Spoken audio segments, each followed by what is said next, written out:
सकाळच्या 44व्या वर्धापन दिनाच्या निमित्ताने दैनिक सकाळ या वर्तमानपत्राच्या माध्यमातून सर्व विद्यार्थ्यांना विज्ञानाविषयी आवड निर्माण व्हावी, वैज्ञानिक दृष्टिकोन निर्माण व्हावा या उद्देशाने अवकाश शोध अंतराळाचा या लेख मालिकेची सुरुवात केलेली आहे आणि त्याचे क्रमशः वाचन मी करत आहे. अंतराळ पर्यटन. रॉकेटची निर्मिती 19व्या शतकात झाली आणि माणसाचा अंतराळ प्रवास सुरू झाला. त्याचा प्रारंभ झाला 1857 पासून स्पेस वॉक पासून. सुरुवातीला एक रॉकेट अंतराळात प्रवेश करू शकत. त्यानंतर अंतराळवीर अंतराळाचं रहस्य शोधण्यासाठी अंतराळात जाणे शक्य होऊ लागलं. थोडक्यात माणसाचा अंतराळ प्रवास सुरू झाला. अंतराळवीर अंतराळ अभ्यासासाठी जातात त्याला ॲस्ट्रो टुरिझम म्हणतात. आता अंतराळातील पर्यटनही सुरू झाले आहे. निसर्गछटा असलेल्या पृथ्वीचं देखणं आपण अनेकदा छायाचित्रामध्ये किंवा टीव्हीवरती बघतो. हेच रूप प्रत्यक्षात बघता आलं तर माणसाचं हे अनेक शतकापासूनचं स्वप्न आहे आणि त्यासाठी अनेक प्रयोगही करण्यात आले. 14व्या शतकात चीनमध्ये टाओ नावाचा एक विज्ञानवादी तरुण होता. एका प्रयोग करत असताना चुकून भट्टीचा स्फोट झाला आणि दारूचा शोध लागला. दारू म्हणजे दारूगोळा याचा शोध लागला. त्यामागचं विज्ञान समजून घेऊन त्याचा युद्धात उपयुक्त असलेल्या अस्त्रामध्ये बदल केला आणि राजाला खुश होऊन त्याचं नाव वान हू असे केले. वान हूच्या मनात अंतराळातून पृथ्वी बघण्याची इच्छा निर्माण झाली. अंतराळात झेप घेण्यासाठी त्याने चक्क एका खुर्चीला 47 रॉकेट्स म्हणजे अग्निबाण जोडले. मार्गदर्शनासाठी हातात पतंगही घेतले. मग स्वतःला त्या खुर्चीला बांधून घेतलं आणि आपल्या नोकरांना ते पेटवायला सांगितले.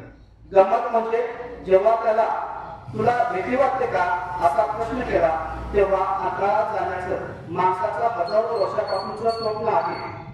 आता संशोधनासाठी माझ्या चिंधड्या उडाल्याकडे चालते, माझी काळजी करू नका, अग्निबाण पेटवा असं त्याने उत्तर दिलं. त्यानंतर एक स्फोट झाला.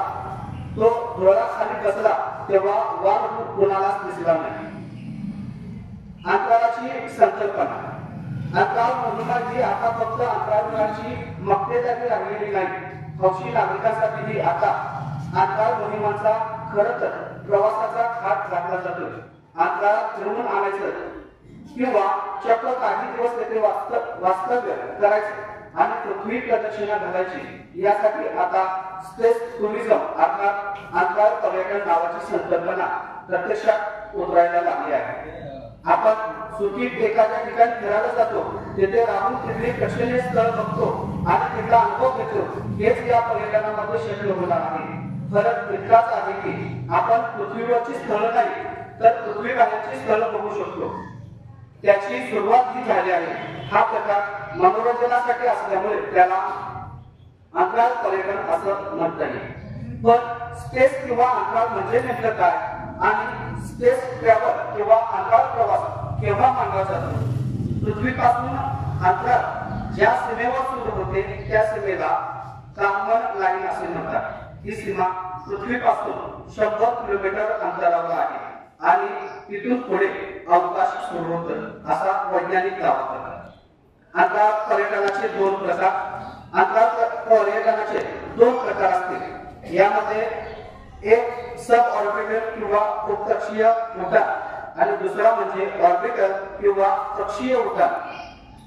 सब ऑर्बिटल किंवा उपकक्षीय उड्डाण काही कंपन्या प्रवाशांना पृथ्वीच्या वातावरणापासून 50 मिनिट अंतरावर अंतराळात नेतील आणि खाली आणतील आणि नेत्रदर्शक अनुभव देण्यासाठी होते. थोडक्यात ही मंडळी अंतराळाच्या काठावर पोहोचून पृथ्वीवर परतली. ही उड्डाणे सामान्य कक्षीय मोहिमांपेक्षा कमी वेळेची असल्याने आणि फारशी तयारी लागत नसल्याने लोकप्रिय होती. ऑर्बिटर किंवा कक्षीय उड्डाण यामध्ये प्रवाशांना पृथ्वीच्या कक्षेत म्हणजे कार्बन लाईनपेक्षा वर नेले जाईल. तिथून त्यांना पृथ्वीचं दर्शन घेता येईल. यानात बसून यातले प्रवासी पृथ्वी प्रदक्षिणा करतील. सब ऑर्बिटर प्रमाणे अंतराळाला नुसता तो देऊन परत न येता काही दिवस अंतराळात राहता येईल. त्यासाठी प्रवाशांना एक तर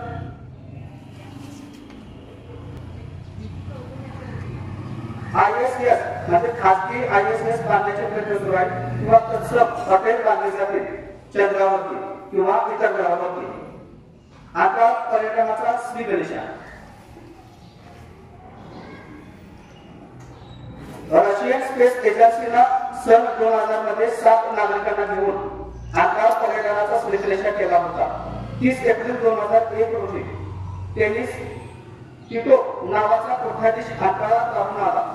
टिटोनं रशियन सोयुझो अंतराळयानातून इंटरनॅशनल स्पेस स्टेशन म्हणजे आंतरराष्ट्रीय अंतराळ स्थानकाकडे झेप घेतली आणि तिथे त्याने 8 दिवस काढले. या 8 दिवसासाठी त्याने तब्बल $20 दशलक्ष खर्च केले होते. आता त्याला आपल्या कुटुंबासमवेत चंद्रावरती सैर करायचे आहे आणि त्यासाठी स्पेस एक्सची निवड केली आहे. तिकीट घेऊन अंतराळात जाणारा टिटो हा पहिला सामान्य नागरिक ठरला. पहिली महिला अंतराळ पर्यटक होण्याचा मान इराणमध्ये जन्मलेल्या आणि अमेरिकेचं नागरिकत्व असलेल्या अनुशेह इराणीला मिळाला. 2006 मध्ये ती ISS वर अंतराळ प्रवासी म्हणून जाऊन आली. तर पहिला भारतीय अंतराळ पर्यटक होण्याचा मान उद्योजक आणि वैमानिक असलेल्या गोपी थोटापुरा याला मिळाला. जेफ बेझोस पहिला गुंतवणूकदार आहे. साधारणपणे सन 2020 पासून खासगी कंपन्यांचे लक्ष अंतराळ संशोधनाकडे वेधलं गेलं. आज SpaceX, Virgin Galactic, Blue Origin, स्पॅन, Boeing, Zero to Infinity, Axiom अशा अनेक खासगी कंपन्या स्पेस टुरिझम मध्ये आपले पाय रोवून काढत आहेत. अमेझॉनचा संस्थापक जेफ बेझोस या क्षेत्राचा पहिला गुंतवणूकदार ठरला. पण खासगी रॉकेटमधून उड्डाणाचा पहिला मान मात्र व्हर्जिन गॅलेक्टिकला मिळाला सन 2021 च्या अखेरीस. जेफ बेझोसच्या ब्लू ओरिजिन कंपनीला 20 जुलै 2021 रोजी स्पेस रॉकेट उड्डाणाची घोषणा केली. पण 11 जुलै 2021 रोजी व्हर्जिन गॅलेक्टिकच्या रिचर्ड ब्रॅन्सन उड्डाण करून अंतराळ प्रवासाच्या दिशेने पहिलं पाऊल टाकलं. या उड्डाणात खुद्द रिचर्ड ब्रॅन्सन बरोबर 5 जण होते. विशेष म्हणजे यात एक भारतीय महिला होती. आतापर्यंत अंतराळवीरांव्यतिरिक्त 2 सामान्य नागरिक सोडले तर कोणीही अंतराळ यात्रा केलेली नव्हती. व्हर्जिन गॅलेक्टिककडे तर हौशी नागरिकांची भली मोठी वेटिंग लिस्ट आहे. त्यामध्ये चक्क $2 लाख देऊन बुकिंग केले जाते. त्यानंतर या कंपनीने आणखी 4 यशस्वी उड्डाणे केली. पण काही काळाने ही कंपनी काही कारणास्तव पुढे प्रवास करू शकली नाही. अंतराळातील रिसॉर्ट 20 जुलै 2022 रोजी स्पेस कंपनी ब्लू ओरिजिन या चा मालक जेफ बेझोस